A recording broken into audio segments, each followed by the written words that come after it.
بسم الله الرحمن الرحيم السلام عليكم ورحمة الله وبركاته الحمد لله والصلاة والسلام على رسول الله أما بعد সকল প্রশংসা সেই মহান করুণাময় আল্লাহর ও মহানবী সাল্লাল্লাহু আলাইহি ওয়াসাল্লামের উপর দরুদ ও সালাম। কাছে ও দূরে, দেশে ও বিদেশে যে যেখান থেকেই এসো আল্লাহর পথে অনুষ্ঠান দেখছেন, সবাইকে আন্তরিক ধন্যবাদ। আজকের আমাদের আলোচনার বিষয় হচ্ছে মাহে রমজান ও আমাদের অবস্থান। আল্লাহ রাব্বুল আলামিন অসংখ্য নিয়ামত আমাদের উপরে বর্ষণ করেছেন, আমাদেরকে দিয়েছেন। যদি এই নিয়ামতগুলো এক এক করে গণনা করতে চাই, পরিসংখ্যান করতে পারবো না। যেমনটাই আল্লাহ রাব্বুল আলামিন বলেছেন, ওয়া ইন তাউদ্দু নি'মাতাল্লাহি লা তুহসুহা। তোমরা যদি আল্লাহর নিয়ামত গণনা করতে চাও তাহলে এটা পরিসংখ্যান করতে পারবে না, অর্থাৎ গণনা করে শেষ করতে পারবে না। আল্লাহ রাব্বুল আলামিনের যত নিয়ামত আছে, সেই নিয়ামতের ভিতরে এই রমজানুল মোবারক এই উম্মতের জন্য, এই জাতির জন্য একটা বিরাট নিয়ামত। এই নিয়ামত যদি দেখা যায়, এটা আল্লাহ রাব্বুল আলামিনের পক্ষ থেকে। আল্লাহ রাব্বুল আলামিন, আমরা এটাকে এভাবেই বলে থাকি নে'মাতুর রব্বানিয়া, আমাদের রবের পক্ষ থেকে এটা নিয়ামত। ওয়া মিনহাতুন ইলাহিয়া, আর সেই মাবুদের, প্রকৃত মাবুদের পক্ষ থেকে উপঢৌকন, এটা একটা দান। এই জন্য যদি আমরা যে কোনো আলোচনা করি না করি, দেখা যাবে যে এই মাসটা সওয়াব কামায়ের মাস। এটাকে মৌসুম বলা হয়, সওয়াবের মৌসুম। এটা রহমতের মাস, পুরো মাসটাই রহমত, পুরো মাসটাই ক্ষমার মাস, জাহান্নাম থেকে মুক্তির মাস, কোরআন নাজিলের মাস, তওবার মাস, ধৈর্যের মাস, তাকওয়া অর্জনের মাস, আত্মপরিশুদ্ধ করার মাস, চরিত্র গঠনের মাস। এই মাসকে বলা হয় জান্নাতে যাওয়ার মাস। তাই আসুন, এই মাসে আমাদের করণীয় কর্তব্য কি, আমাদের অবস্থানটা কোথায়, এই জন্য আমরা একটু আলোচনা করব। আল্লাহ রাব্বুল আলামিন আমাদেরকে দুনিয়াতে পাঠিয়েছেন এই জন্য যে আমরা পরীক্ষিত হচ্ছি, আমাদেরকে পরীক্ষা করা হচ্ছে। আল্লাহ রাব্বুল আলামিন জানিয়ে দিয়েছেন, আল্লাযী খালাকাল মাউতা ওয়াল হায়াতা লিয়াবলুয়াকুম আইয়ুকুম আহসানু আমালা। সেই আল্লাহ যিনি জীবন এবং মরণ সৃষ্টি করেছেন এই জন্য, লিয়াবলুয়াকুম আইয়ুকুম আহসানু আমালা, যে তোমাদেরকে পরীক্ষা করার জন্য যে কে কত সুন্দর করে তার হুকুমগুলো, তার আমলগুলো করতে পারে। এই পরীক্ষাগারে আমরা অবস্থান করছি।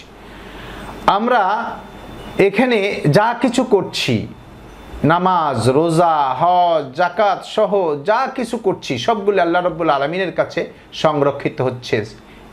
এটা একটা বলা হয় ওদিয়া, গচ্ছিত আমানত। এই গচ্ছিত আমানত যদি আমরা দেখি দুনিয়ার দিকে, আমরা অনেক সময় আমানত রাখি কোনো আমিন ব্যক্তির কাছে, আমানতদারি ব্যক্তির কাছে। যখন চাই তখন আবার সেটাকে যথাযথ ফেরত পাই। আবার যদি বর্তমান ব্যাংকিং অবস্থা যদি আমরা লক্ষ্য করি, সেখানে ব্যাংকে যদি আমি টাকা রাখি, হ্যাঁ 1 মাস 2 মাস পরে যদি ফেরত চাই পেয়ে যাই। হ্যাঁ দীর্ঘমেয়াদী যদি আমরা রাখি তাহলে সেখানে কিছু বেনিফিট বা লাভ আমাদেরকে দিয়ে থাকেন।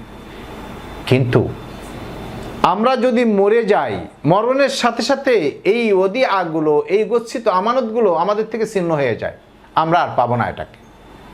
হয় আমার সন্তানাদি, অথবা স্ত্রী, অথবা আত্মীয় স্বজন, এরা পেয়ে যাবে, আমার সাথে আর কোনো সম্পর্ক থাকবে না। আর আল্লাহ রাব্বুল আলামিনের কাছে যে এই গচ্ছিত আমানত আমরা রাখতেছি, এটা মৃত্যুর সাথেই এটা সম্পর্ক হয় না, মৃত্যুর সাথে এটা সম্পর্ক বিচ্ছিন্ন হয় না।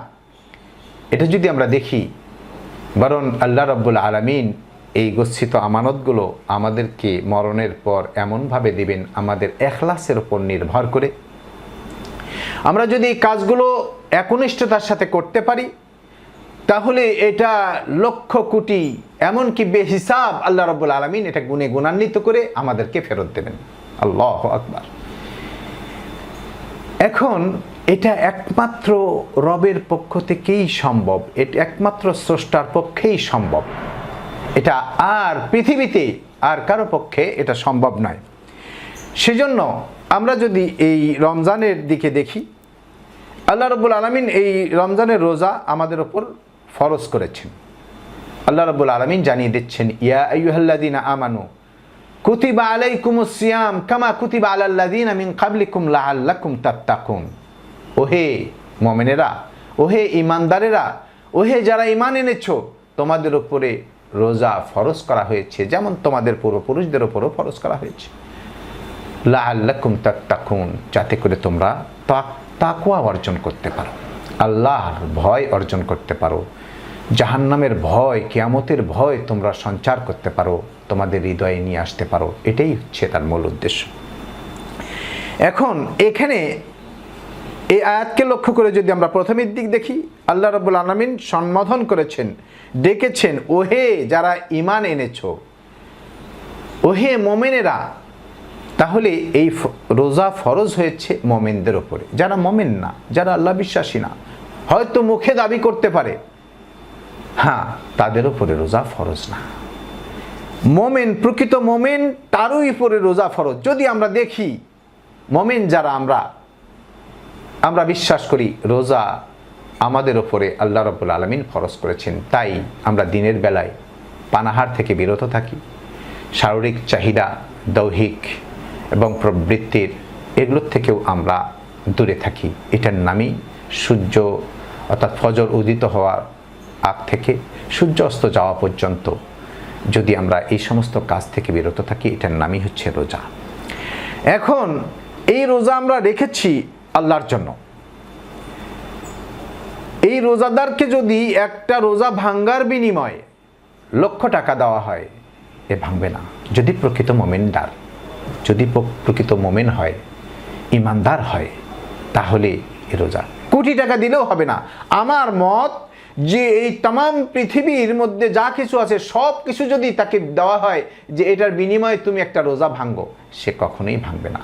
কারণ সে আল্লাহকে না দেখে বিশ্বাস করেছে, কিয়ামতকে না দেখে বিশ্বাস করেছে, জান্নাত জাহান্নামকে বিশ্বাস করেছে, সেই প্রতিদান দিবসকে দৃঢ়তার সাথে মেনে নিয়েছে, অন্তরে স্থাপন করেছে।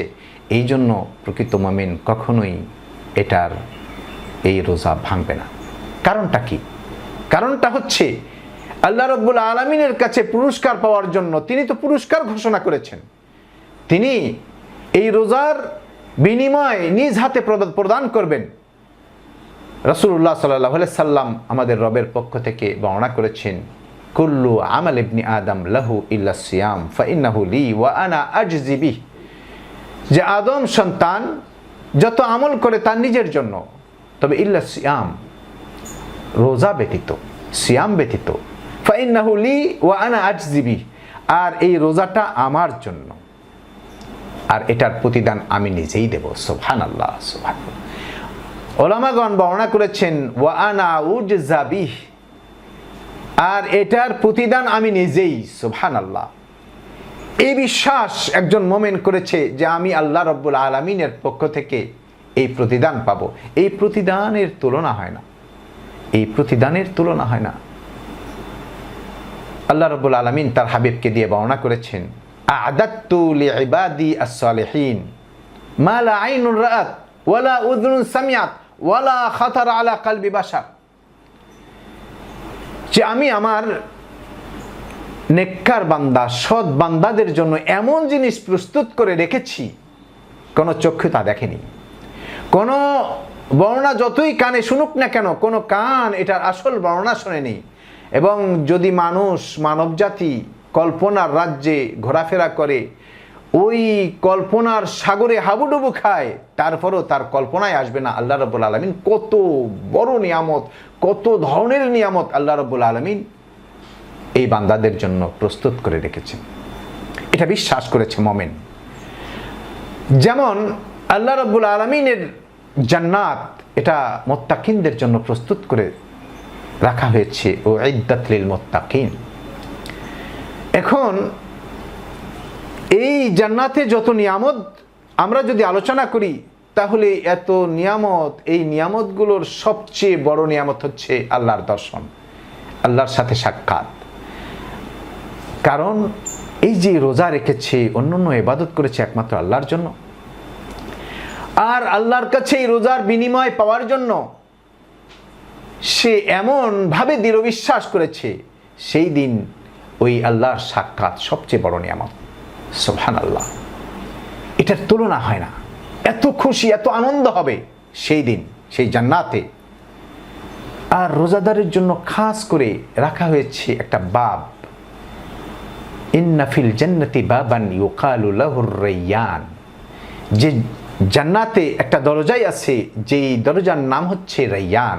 আর এই দরজা দিয়ে সায়েমুন যারা, তারাই প্রবেশ করবে। সেই দিন ডাকা হবে, আইনা সায়েমুন, আইনা সায়েমুন, ও রোজাদার তোমরা কোথায়, তোমরা কোথায়, আসো, এই দরজা দিয়ে প্রবেশ করো।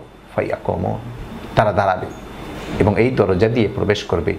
রোজাদার ছাড়া অন্য কেউ এই দরজা দিয়ে প্রবেশ করবে না।